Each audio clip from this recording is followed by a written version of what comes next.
We are looking at how to pronounce the name of these animals. Let's break down the pronunciations, both British English and American English, UK and US.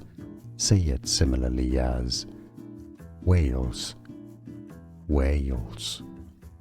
Easy once you know whales.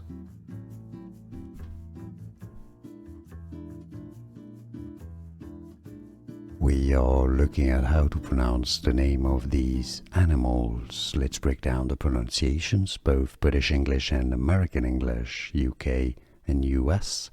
Say it similarly as whales, whales. Easy once you know whales. Here are more videos on how to pronounce more confusing words and names too many mispronounced. Like this video if you found it useful. I appreciate your support. I'll see you soon and thanks for watching.